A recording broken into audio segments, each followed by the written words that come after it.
السلام عليكم ورحمة الله وبركاته. أهلا وسهلا بحضراتكم. حلقتنا فيها كل الأحداث اللي تخص الكرة المصرية والعالمية. قبل ما نبدأ حط لايك للفيديو واعمل اشتراك في القناة لو لسه مش مشترك علشان يجيلك كل جديد. أخبار الأهلي. لائحة دوري السوبر الأفريقي تؤكد أن مباراة الأهلي وسيمبا لو انتهت بنفس نتيجة مباراة الذهاب سيلجأ الفريقين مباشرة لركلات الترجيح ولن يكون هناك وقت إضافي. المتحدث الرسمي باسم وزارة الشباب والرياضة يؤكد أنهم سينتظرون عودة الخطيب من الخارج لمناقشة فكرة إقامة مباراة ودية بين القطبين لدعم فلسطين من العائد المادي من المواجهة. ومصدر باتحاد الكرة ورابطة الأندية يؤكد أنه سيكون من الصعب تنفيذ هذه الفكرة بسبب ارتباطات الأهلي الكثيرة سواء محليا أو قاريا. بعض المغردين يحاولون استغلال حديث كولر عن غضب بعض اللاعبين من عدم المشاركة بالأمس واستبعاده لأحمد عبد القادر من مواجهة اليوم للترويج لشائعات سخيفة عن حدوث مشادة كلامية بين الثنائي. ومصدر يؤكد أن اللاعب لم يصدر منه أي شيء فور علمه باستبعاده من قائمة الفريق أمام سيمبا وذهب لمنزله بعد انتهاء المران مباشرة، وأنه لو صدر أي شيء من اللاعب تجاه الجهاز الفني لكان تعامل خالد بيبو مدير الكرة مع الأمر فورا. غضب في الأهلي من خالد جد الله نجم الأهلي السابق بسبب حديثه عن حدوث مشادة كلامية بين كولر وعبد القادر على شاشات التلفاز رغم عدم امتلاكه أي معلومة. رغم نفي النادي للمواقع والصحف المصرية ما يتردد. حمدي فتحي يؤكد للمقربين أن هناك اهتمام بالفعل من قبل النادي بالتعاقد مع أحمد عبد القادر على سبيل الإعارة لمدة 6 أشهر في الفترة القادمة، وأنهم تحدثوا معه عن زميله السابق في الأهلي. عبد القادر على انستجرام بعد حديث البعض عن حدوث مشادة كلامية بينه وبين كولر أدت لاستبعاده من مواجهة اليوم. روق بالك وسع والباقي بتاع ربنا. مساءكم جميل. إنبي يؤكد أنه لم يتلقى أي عروض من الأهلي لشراء أحمد أمين أوفا وأنه لا صحة لما يصار حول اقتراب اللاعب من الانتقال للأحمر. إنفانتينو رئيس الاتحاد الدولي لكرة القدم: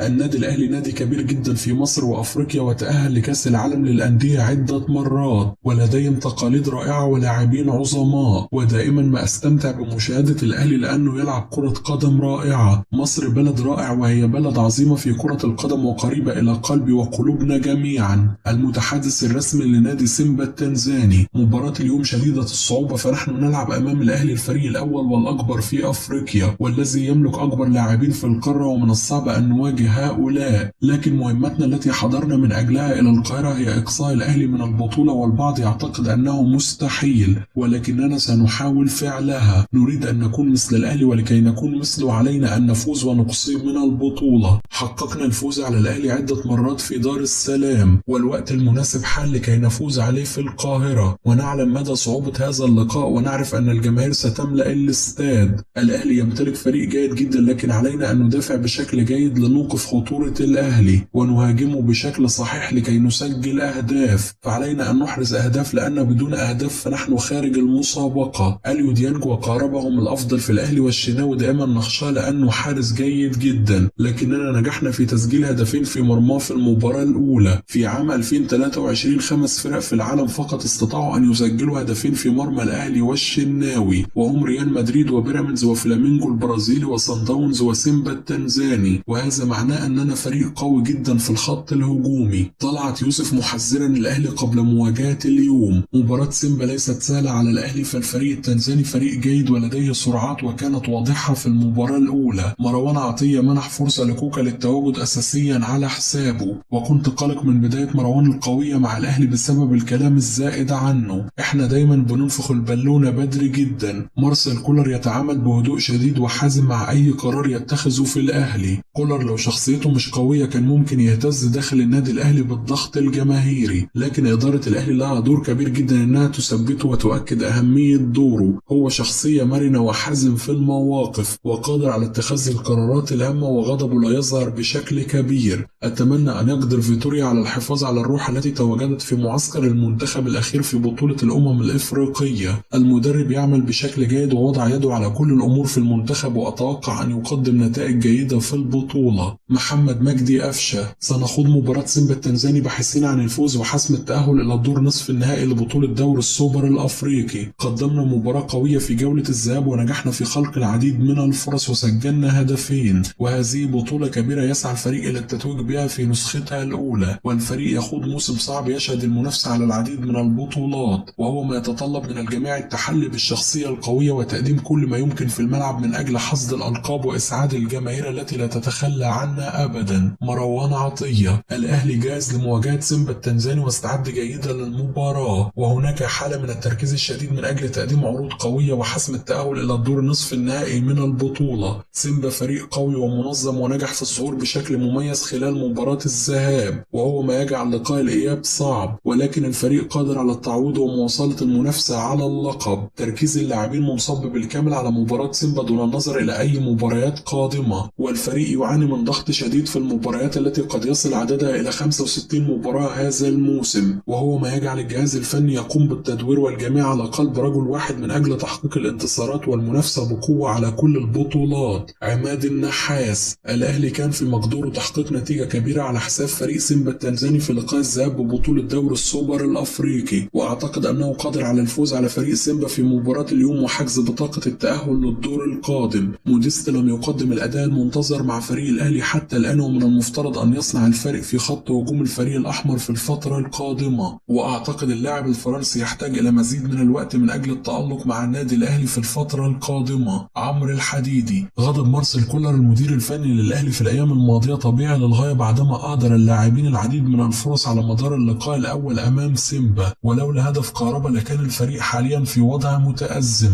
الحكم الموريتاني لم يكن جيد في لقاء الذهاب وتغاضى عن احتساب ركلة جزاء واضحة. كولر سيعود للعب بالقوة الضرب أمام سيمبا اليوم، وأتوقع استمرار رضا سليم في البدء أساسيا مع وجود حسين الشحات على مقاعد البدلاء لكي يكون حل هجومي خلال الشوط الثاني. مكاسب كولر كبيرة في الذهاب بكل تأكيد بعد تألق كريم الدبيس ورضا سليم في الجبهة اليسرى، والدبيس مع استمرار الدفع به في المباريات سيكون له دور كبير مع الأهلي. عودة محمد عبد المنعم ستكون مؤثرة بكل تأكيد، لأنه ركيزة أساسية في خط دفاع النادي الأهلي، ويجيد التمركز وبداية الهجمة بشكل جيد وإجادة الألعاب الهوائية، كما أنه يقوم بالربط مع لاعبي الوسط ديانج وكوكا ومروان وكذلك إمام عاشور. مروان عطية وأليو ديانج الأفضل لخط وسط النادي الأهلي مع إمام عاشور، خصوصا أن قوة فريق سيمبا كانت واضحة في لاعبي الوسط تحديدا. من الوارد جلوس بيرسي تاو بديلا على مقاعد البدلاء ومشاركة رضا سليم وحسين الشحات بشكل أساسي، واللاعب الجنوب أفريقي قد يكون بالفعل لديه مشكلة في الفترة الأخيرة بعد اعتذاره عن التواجد مع منتخب بلاده. استبعاد أحمد عبد القادر من القائمة قد يكون وجهة نظر فنية بكل تأكيد، والمدرب أعتقد لن يمانع رحيله، ومن الوارد بقوة رحيل اللاعب في يناير. هشام نصر نائب رئيس نادي الزمالك: سنعيد صورة الزمالك الأصلية التي اعتاد عليها الناس، وننتظر عودة محمود الخطيب رئيس النادي الأهلي من رحلة العلاج لتنسيق زيارتهم لنا. فتوح يستحق رقم كبير ولكن يجب ألا يكون زائد عن اللزوم، وأختلف مع فكرة ميزان العدالة في رواتب اللاعبين. هل ميسي مثل اللاعب الذي يلعب بجواره؟ هل يتقاضى رونالدو في السعودية ما يتقاضى الظاهرين والحارس؟ بالتأكيد لا. المفترض ألا يعرف أي لاعب عقد الآخر، والكل يرتبط فقط بما وقع عليه. القيمة السوقية للاعبين تختلف، ولا يستقيم أن نطالب بالاحتراف ثم نقول أن غرف الملابس ستغضب من ذلك. إذا كان لديك نظام إداري سليم لن يتكلم أحد. مسألة رحيل إمام عاشور في رأيي كانت خطأ إدارة الزمالك منذ البداية، واللاعب لم يتم تجديد عقد ولم يكمله أصلا، ولا يجب بيع أي لاعب إلا إذا كنت تملك بديله، وفي تلك الحالة فقط ستستفيد منه ماديا.